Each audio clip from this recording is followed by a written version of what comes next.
Deus o exaltou para dar ao povo de Israel a conversão e o perdão dos seus pecados. É este, irmãos e irmãs, o anúncio que também Pedro faz às autoridades judaicas, interpretando tudo aquilo que aconteceu a Jesus Cristo. Tudo aquilo que eles próprios, as autoridades judaicas, realizaram como instrumentos nas mãos de Deus. Pois aqui, irmãos e irmãs, as autoridades judaicas estão diante dos apóstolos, depois que estes foram presos, depois que estes tinham sido proibidos de anunciar o nome de Jesus, e eles próprios vão então dizer para Pedro e para os apóstolos: nós tínhamos proibido expressamente que vocês ensinassem em nome de Jesus. Apesar disso, vocês encheram a cidade de Jerusalém com a vossa doutrina e ainda nos quereis tornar responsáveis pela morte desse homem. Todos nós, irmãos e irmãs, conhecemos aquilo que aconteceu, que vivenciamos e que celebramos durante a Semana Santa, especialmente no Tríduo Pascal, na quinta, na sexta e no sábado santo, na vigília pascal. Víamos como, inclusive, Pilatos estava decidido a soltar Jesus, por não ver nele, nem Jesus, nenhum crime que merecesse a morte. Mas ele também via o ódio das autoridades judaicas, o desejo de morte que eles tinham, pois quando as autoridades judaicas percebem que Pilatos está decidido a matar Jesus, eles então ameaçam Pilatos, que se Pilatos deixasse Jesus solto, eles poderiam ir denunciar Pilatos para o imperador, porque diziam que Jesus tinha se proclamado rei e eles não tinham outro rei a não ser César. E assim, Pilatos, diante da ameaça das autoridades judaicas de denunciarem ele para o imperador romano César, Pilatos então decide deixar com que eles façam aquilo que eles querem: matar Jesus, crucificar Jesus. E aqui eles aparecem do nada como se fossem pessoas bem inocentes, que nada tivessem a ver com aquilo que aconteceu, e ainda vão dizer aos apóstolos que eles estão querendo tornar eles, as autoridades judaicas, responsáveis pela morte de Jesus, e ainda nos quereis tornar responsáveis pela morte desse homem. Parece até aqueles que, não muito tempo atrás, planejaram aquilo que aconteceu naquele 8 de janeiro, e agora dizem que não conheciam nada demais. Não tinha nada demais, eu não estava sabendo de nada. Parece até que nem aqui no Brasil morava para ver aquilo tudo que estava sendo planejado, aquilo tudo que foi realizado. Agora nos tribunais, a desculpa é dizer que não conhecia nada, que não sabia de nada. Essa estratégia é antiga. Já as autoridades judaicas aqui querem se livrar do peso de terem permitido e de terem exigido que Pilatos matasse Jesus, e ainda nos quereis tornar responsáveis pela morte desse homem. Foram eles quem pediram, foram eles quem exigiram, foram eles quem ameaçaram Pilatos para que Pilatos pudesse executar o que eles desejavam: a crucificação de nosso Senhor. Mas aqui, irmãos e irmãs, Pedro está ali para dizer a verdade, para proclamar a verdade, e sem medo Pedro fala. Pedro diz: é preciso obedecer a Deus antes que aos homens. O Deus de nossos pais ressuscitou Jesus, a quem vós matastes, pregando numa cruz. Pedro não alivia, Pedro é sincero, Pedro é honesto. Deus ressuscitou Jesus, a quem vós matastes, pregando numa cruz. Mas Pedro também é capaz de ver em tudo isso a mão de Deus agindo, o plano de Deus sendo executado, aquele plano misterioso que os homens e as mulheres somente depois tiveram e tomaram conhecimento, porque Pedro vai dizer: Deus por seu poder o exaltou. Aqueles que vocês mataram, aqueles que vocês agora dizem que não tem nada a ver, este mesmo que vocês crucificaram, Deus o exaltou, tornando o guia supremo e salvador, para dar ao povo de Israel a conversão e o perdão dos seus pecados. Foi este o objetivo pelo qual tudo aconteceu, para dar ao povo de Israel a conversão e o perdão dos seus pecados. Irmãos e irmãs, depois um dos apóstolos vai proclamar em um de seus escritos: Deus quer que todos os homens se salvem e cheguem ao conhecimento da verdade.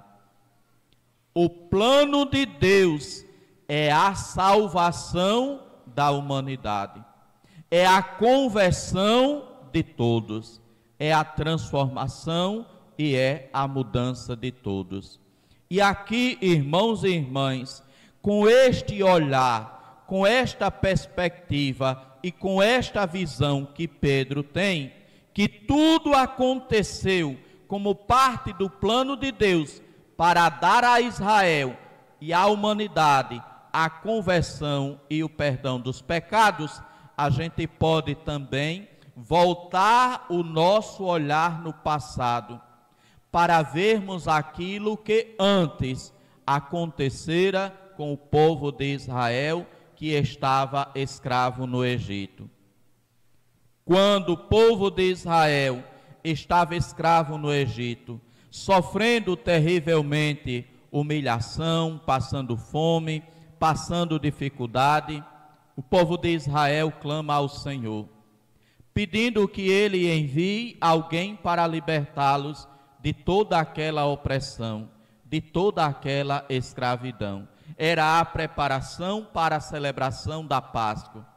Deus atende o clamor do povo, chama Moisés para que Moisés possa liderar a libertação deste povo. Moisés, depois de resistir, aceita a missão que Deus lhe confia. Esta libertação precisa ser feita na negociação e no diálogo com o faraó. Mas se a gente prestar atenção e se a gente ler os relatos de quando Moisés vai falar com o faraó, vai dizer a Sagrada Escritura em diversos momentos desta conversação ou deste diálogo pela libertação do povo de Israel. Vai dizer: Deus endureceu o coração do faraó. A gente pode até se perguntar: como é que Deus quer que Moisés liberte o seu povo? Esta libertação precisa da autorização do faraó. Como é que Deus manda Moisés e, apesar de mandar Moisés, ao invés de ajudar Moisés amolecendo o coração do faraó, Deus endurece o coração do faraó, pois todas as vezes que Moisés vai conversar e pedir a libertação ao faraó, todas as vezes ele recebe um não. Fruto do endurecimento que Deus estava causando no coração do faraó. E assim, irmãos e irmãs, depois será compreendido este endurecimento do coração de faraó, porque Deus queria mostrar o seu poder, porque Deus queria mostrar que ele, de fato, é quem era o Senhor da história, era quem comandava a história, não era o faraó, não era Moisés, mas era o próprio Deus quem estava sempre no controle e no comando de tudo. Deus envia as pragas do Egito, e através daquelas pragas, sendo a última, a 10ª praga, aquela que irá fazer com que o faraó, com medo, liberte o povo, deixe o povo partir, e então o povo vai perceber e vai compreender que de fato Deus está do seu lado, que de fato Deus quer a sua libertação. Assim, irmãos e irmãs, Deus, através de Moisés, faz com que o povo alcance a libertação, depois de ter endurecido o coração do faraó. Deus, através de Jesus, ele provoca, ele realiza também a salvação, através também do endurecimento do coração, agora não das autoridades políticas, como era o faraó lá no Antigo Testamento, mas com o endurecimento das autoridades religiosas, os sumos sacerdotes, os mestres da lei e os fariseus, porque todos se admiravam como aquelas autoridades poderiam ser tão insensíveis diante de tanto sofrimento que Jesus padeceu na cruz, diante de tanto sofrimento que eles quiseram impor a Jesus. Mas aqui Pedro vai dizer, lendo tudo o que aconteceu, compreendendo a história da salvação, Pedro vai dizer, Deus o exaltou para dar a conversão a Israel e o perdão dos pecados, de modo que aquilo que vocês fizeram estava também dentro do plano de Deus. E agora vocês têm a graça e agora vocês têm a oportunidade de alcançar a salvação, porque Deus não é vingativo. Deus não vem causar, provocar, desejar, nem pedir vingança. O que Ele quer é a conversão. E assim, a partir da conversão, oferecer o perdão dos pecados. Um dos profetas no Antigo Testamento já havia proclamado e profetizado: Deus não quer a morte do pecador, Ele quer a sua conversão, para que, alcançada a conversão, o perdão dos pecados possa ser dado. Deus o exaltou para dar ao povo de Israel a conversão e o perdão dos seus pecados. Assim, irmãos e irmãs, a igreja, Pedro, os apóstolos, pôde ler tudo aquilo que aconteceu com Jesus como manifestação e como realização do plano de Deus. Era preciso, então, que aquelas autoridades judaicas tivessem o seu coração endurecido, fossem insensíveis para que o plano de Deus se cumprisse e se realizasse.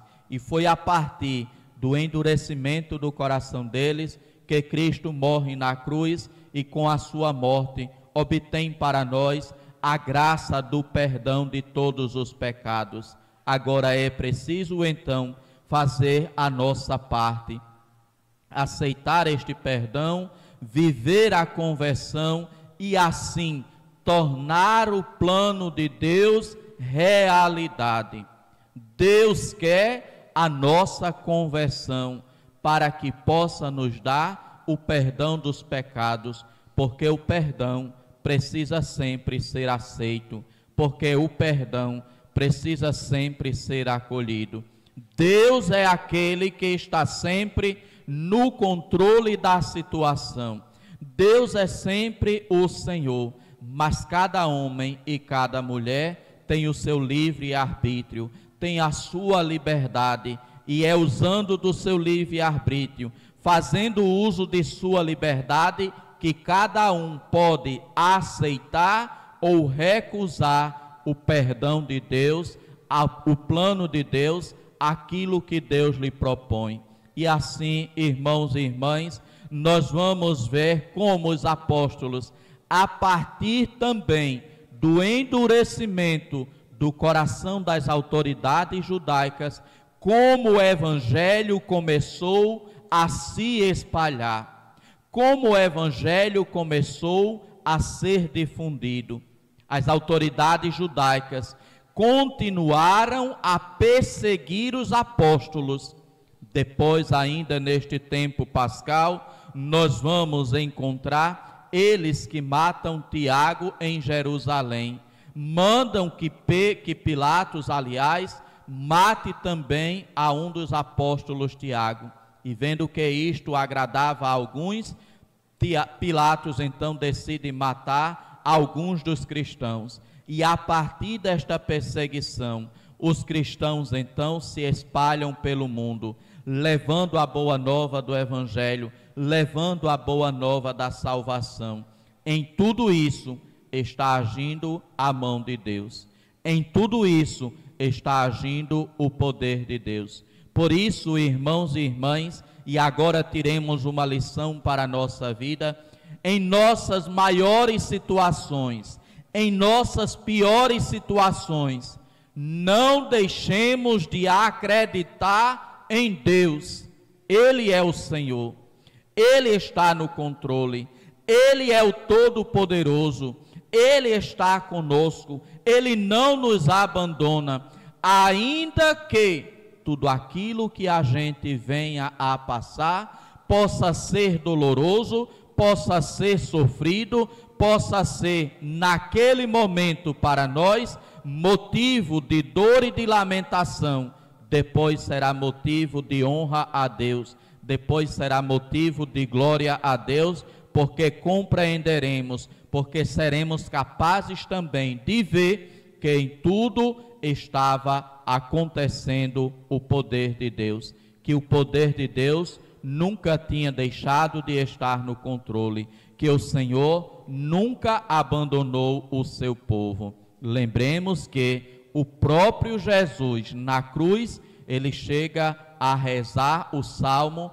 através da palavra: meu Deus, por que me abandonaste? É a expressão do homem e da mulher que, tomado pelo pecado, é capaz de sentir o abandono de Deus. Jesus tinha consciência de que ele não tinha sido abandonado pelo Pai, pois pouco antes ele tinha dito aos seus discípulos: me prenderão e vocês me abandonarão, mas eu nunca estou só, porque o Pai está sempre comigo. Assim, irmãos e irmãs, que tenhamos também esta consciência de Jesus. O Pai está sempre conosco, Deus sempre nos acompanha. Por doloroso que seja o momento, tenhamos paciência, tenhamos fé, acreditemos e saibamos esperar para ver mais uma vez o poder de Deus se manifestar. Deus o exaltou para dar ao povo de Israel a conversão e o perdão dos pecados. Foi assim que Pedro e a igreja compreendeu e entendeu tudo aquilo que aconteceu ao Senhor, todo o endurecimento do coração das autoridades judaicas. E assim devemos também nós, irmãos e irmãs, compreender: em tudo a mão de Deus está agindo. Louvado seja nosso Senhor Jesus Cristo. Meditemos então, irmãos e irmãs, nesta palavra de Pedro, interpretando tudo aquilo que aconteceu como sendo também manifestação do poder de Deus. O Deus de nossos pais ressuscitou Jesus, a quem vós matastes, pregando numa cruz.